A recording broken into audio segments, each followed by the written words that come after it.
Manager's Office. We're going to go over just a few slides about the Child Care Capacity Building and Quality Improvement Notice of Funding Availability, and then we'll answer any questions that you might have.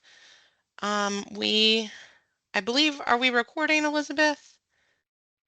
Yes, I just started the recording. Perfect. So we'll be recording this meeting as well. We'll put it on the NOFA website after the meeting, along with our FAQs based on the questions we've already received and any questions that come up tonight. So as I mentioned, this is the Child Care Capacity Building and Quality Improvement Notice of Funding Availability information session. This is the second of two child care related NOFAs that the county has issued over the last year or so. And the purpose of this NOFA is to support quality childcare in Arlington County through the creation, expansion, and/or improvement of quality childcare programs.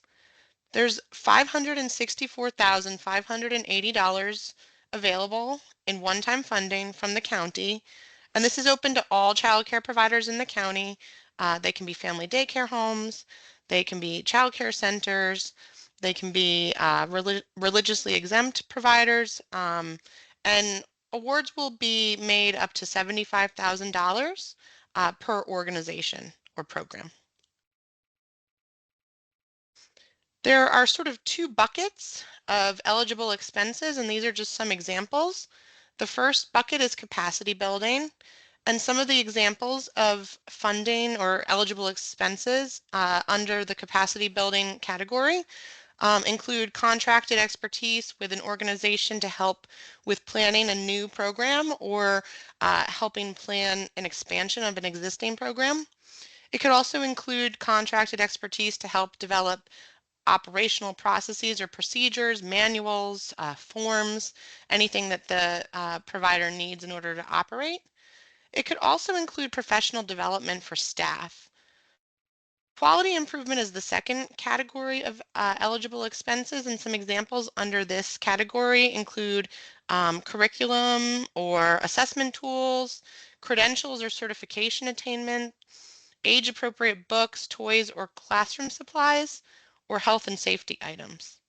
And these are just some examples. They're certainly not limited to these examples that you see on the screen or in the NOFA online, but those are the two buckets that we're aiming to have expenses fall into. In terms of a timeline, shortly after this meeting, as I mentioned earlier, we will have FAQs posted as well as a video from this information session. The NOFA proposals will be due on Friday, December 20th, 2024 at 5 p.m. We're aiming to have awards selected in February 2025 and announcing the awards shortly thereafter, so February, March timeframe. Again, this is tentative and it's subject to change, but that's the current expectation. And we anticipate that grant periods will be approximately 1 year, although that might vary depending on the nature of the proposals. And this is just a breakdown of how proposals will be evaluated. 25% of the evaluation criteria will be looking at the quality of the program, either existing or things that you'll be working towards, perhaps with the assistance of this proposal. So looking at things like support to the children and looking at the holistic well-being of the child, and then using multiple age-appropriate strategies to support children's well-being and growth. The proposal itself will be 40% of the evaluation, so that may include or should include that there's a clearly identified need and that the proposal itself addresses the need and that there's a reasonable budget associated with the proposal, a reasonable timeline, and a sustainable plan to execute the proposal. Equity will be 20% of the evaluation criteria, and that means that the proposal addresses gaps in outcomes for children and families, and it also includes inclusive programming, and the proposal is indicative of that. And then lastly, 15% of the evaluation will be related to responsiveness. And so this is really just looking to make sure that all documentation is that's required is included and that all questions have been answered completely. And that's it in terms of the presentation. As I mentioned, it was going to be very quick, and then we want to take a moment to answer any questions that you all might have. You can feel free to unmute, or you can put it in the chat. I have a question. Hi, I'm Kristen. I have a question about what you said about quality, and how do you evaluate that, or how is that something that needs to be included in the proposal? Are you looking in licensing to see history? I'm just trying to figure out how you're going to evaluate that on the 25% of that. Sure. So first and foremost, we will obviously require that all applicable licenses are obtained or, in the process of being obtained if it is a new program.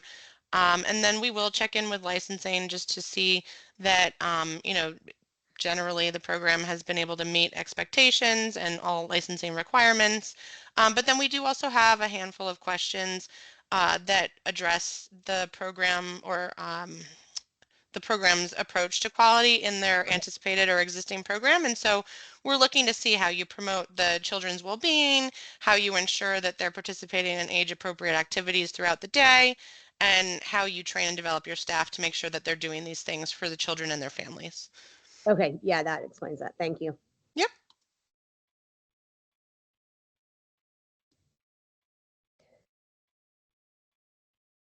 Okay, I guess I have more questions. No problem. Go ahead. How is the money distributed and over a period of time?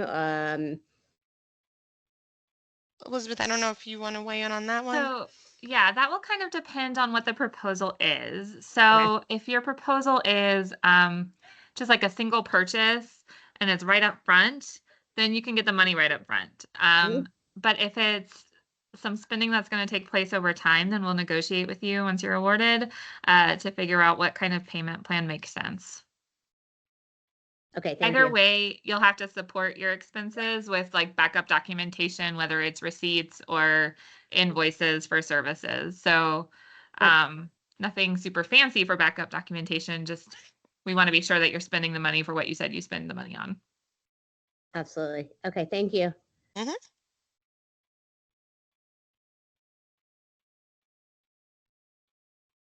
Any other questions? Just feel free to jump right in if you have any.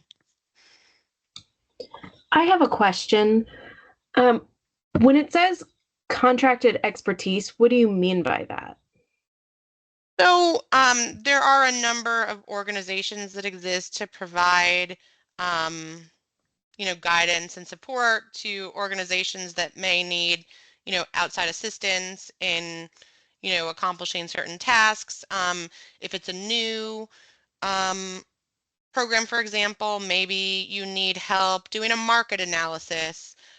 So there are, contracted vendors, companies, for-profit and nonprofit, that exist to provide those sort of services that are out there. So really like paying somebody from outside of your organization to come in and help you with a certain task. But it could also be, a contracted vendor to provide training as well. Does it have to be something like that where we contract out, or can it just be we're trying to fund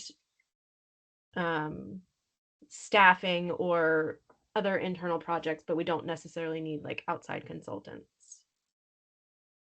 So we don't anticipate that this funding would be available to pay for your existing staff. Well, if we're expanding and like new programming. So I think the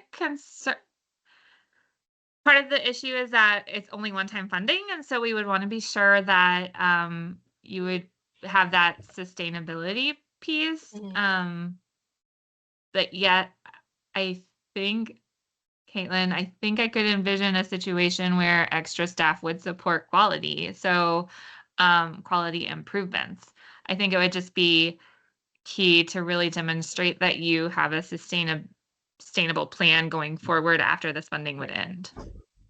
Okay, thank you. I thought I read in one of the forms somewhere, and it could have been the last year's or before this, that a program can submit more than one proposal. Like you could do capacity and then another one for quality. Is that true? You can do more than one proposal. Excuse me, I'm a little under the weather. I apologize. You can submit more than one proposal, and you can submit in both of the buckets or categories. However, we will limit the funding per organization, regardless of how many proposals you have, to $75,000 per organization. We do want to be able to sort of have a wide range of impact with these Okay. dollars. And so you could submit one for 20,000 and one for 50,000, and that would be fine. Oh, I see what you're saying. Okay, I get that now. Not two that are $75,000 each, if that makes sense. Gotcha.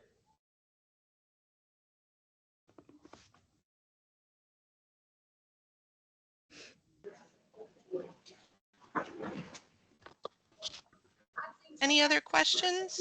I know we just had somebody join us. We just have sort of an open floor. If anybody has any questions, they can unmute or enter in the chat.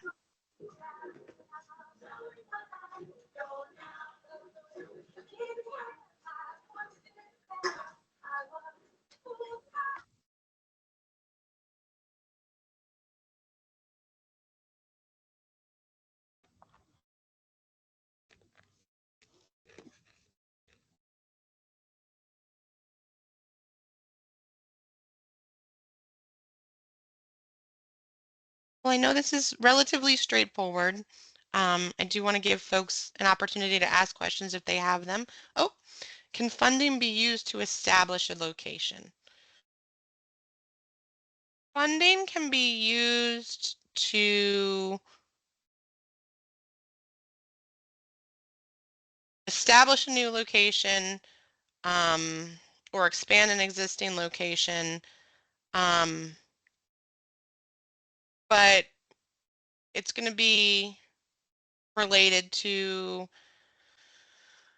things like if you have to do a demand analysis or site selection support or project planning or some sort of financial analysis or design or creating like a staffing plan or again like creating sort of processes and procedures like handbooks or policies or emergency plans, but not necessarily to like purchase a site or pay for capital expenses, if that makes sense. And I don't know if you have a follow-up question to that answer. I want to make sure I'm being clear.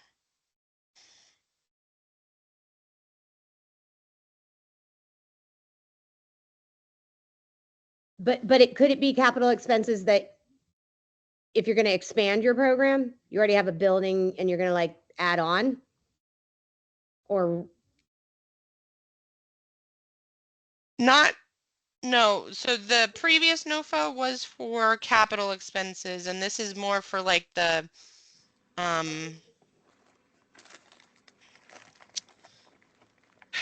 planning related processes associated with opening or expanding. It's a smaller award pot so it's not geared towards the large capital expenses, but it could support like the planning costs, the consultant costs if you need a consultant.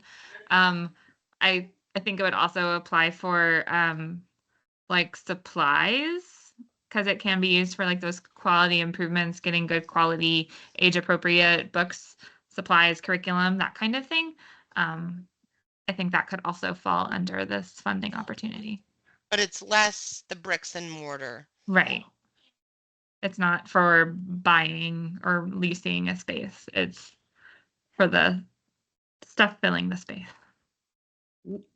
okay, so if we pay for the, like, we have a room that we could turn it, we have an additional room, but it needs to be refurbished probably a little bit. We actually need to knock down a wall to get to the room, okay, or get a doorway in there. But you're saying it could pay, if we do that on our expense, this could pay for us to put all the furniture to create, like from Lakeshore. We order everything from Lakeshore. We could use it for all of that. It could cover books, toys, classroom tools, supplies, but Okay. not Health and safety items. health and safety items. We generally think of the furnishings as more of like the capital side of things.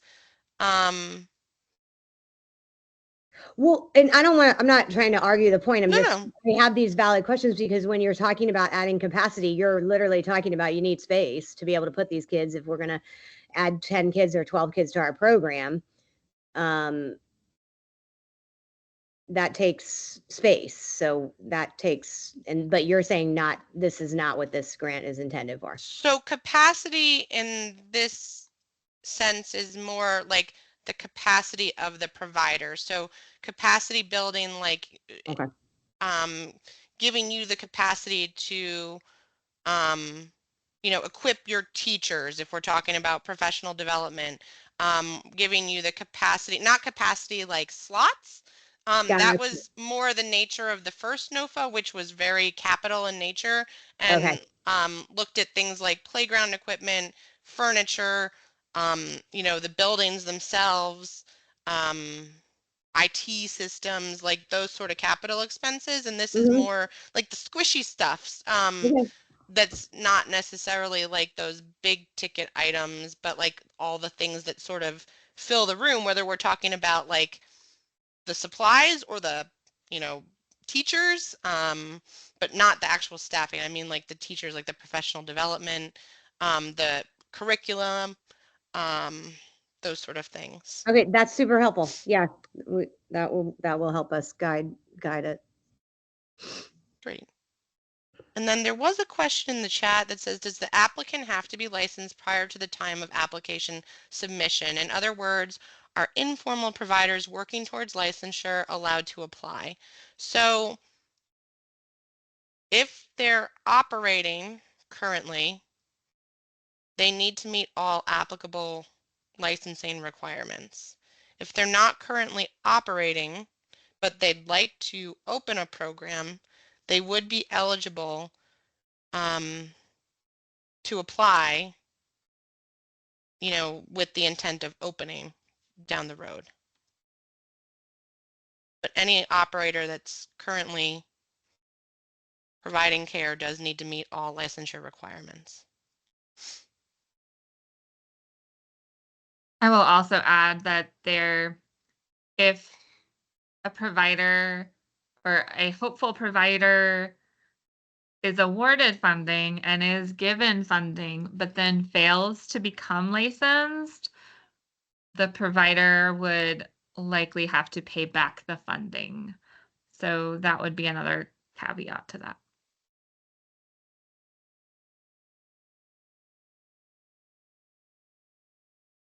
Can ECE PD training programs apply for this grant? I don't know what PD stands for. Is that professional development? Yes. Okay.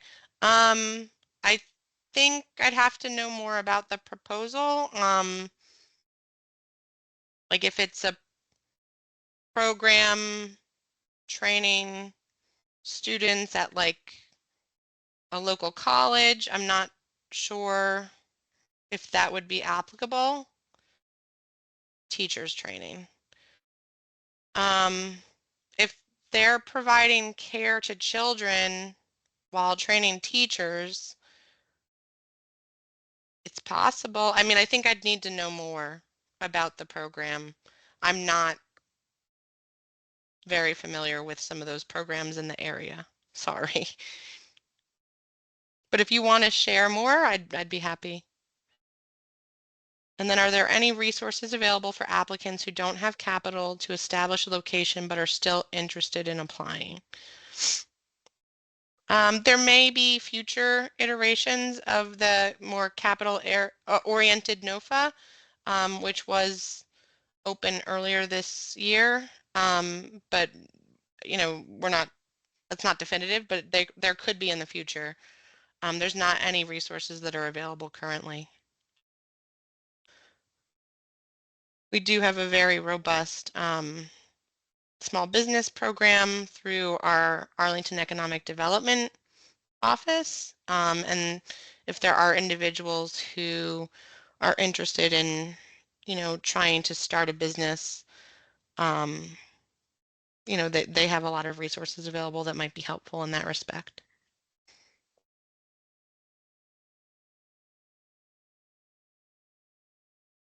Any other questions?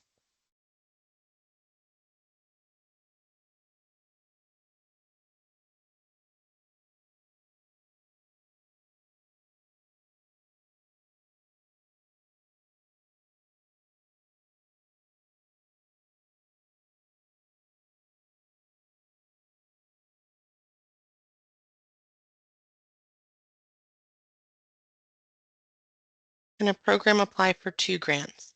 Yes, so you can apply for 2, but the maximum that will be awarded in total to an organization is $75,000. So that could be split between 2 proposals, or the $75,000 could be 1 proposal.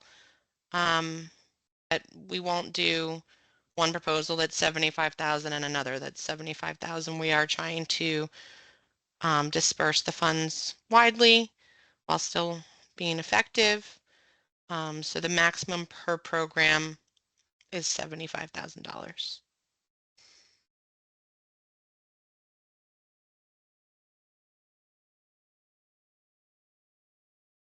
Any other questions? Randy, I had answered your question about resources available for applicants who don't have capital. It's possible in the future there could be an additional capital-oriented NOFA that opens, but I mean, we don't know that for sure. That remains to be seen. But the Arlington Economic Development Office is very helpful. They have some small business programming for folks who are looking to start a business. They'd be a great resource, for folks who are looking to understand more about how like small business loans work and things like that. So we don't have any resources available at this time, but they might, be knowledgeable, the Arlington Economic Development Office.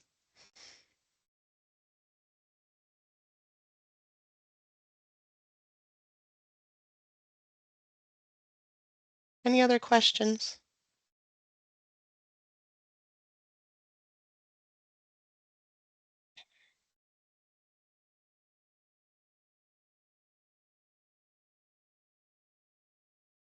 Grant for professional development workshops for ECE educators in Arlington. So this would, professional development within a program would be eligible as part of this. If a childcare program wanted to, use it to fund professional development for their teachers. I'm not certain about other opportunities for that sort of like a larger audience. I'm not sure what's out there right now. I mean, I frequently see things that come out of the child care office in the Department of Human Services that's offered to providers in Arlington, and George Mason, NACE, Northern Virginia, NACE, like there's lots of opportunities out there, but I'm not sure of other funding sources at the moment.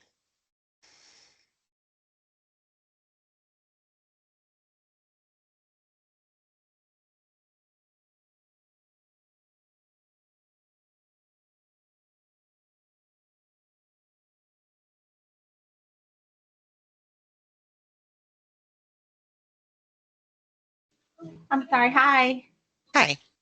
I do have one quick question, and this may be out of your ability to answer, and if so, I apologize in advance.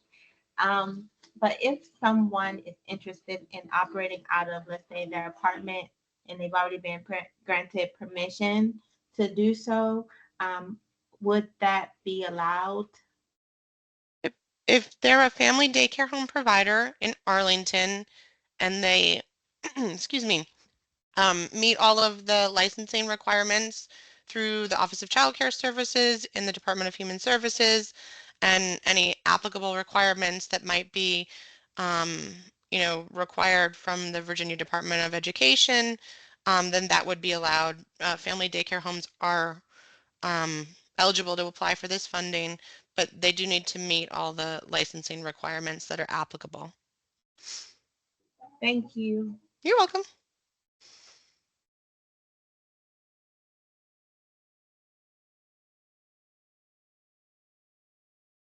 And then the question in the chat, will this grant qualify for something like professional development workshops for EC educators in Arlington? I think, again, I feel like we might need more detail. I think it would, if this, are you saying that this grant would fully support the cost of the professional development for a set of educators who are already active in Arlington? Or would you still be charging them for it? It would be like a stipend to cover the cost of the program, the professional development for them.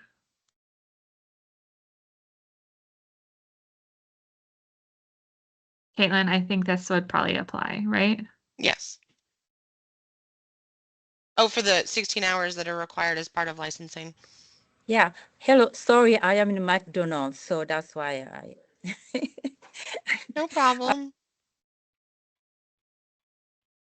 Yeah, I think this would be applicable if it would be available to providers who were working in Arlington, then yes.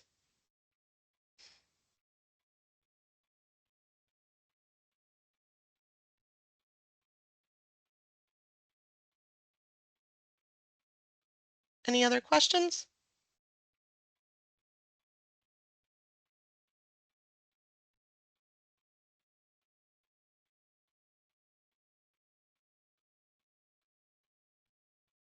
So this grant is due December 20th, and we're not sure if there will be future iterations of this or the capital grant.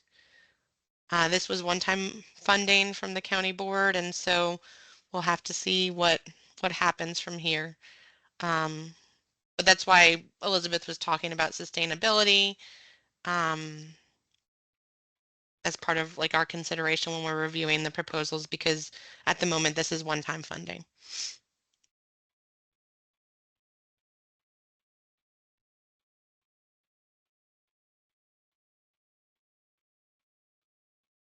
Thank you all for joining us. If there aren't any other questions, then I think we'll probably wrap up, and we'll post this video on the website, and we'll draft all of the FAQs based on emails we've received, as well as these questions, and we'll post that as soon as possible. Thank you so much. Thank you all. Thank you. Have a great night. Thank you.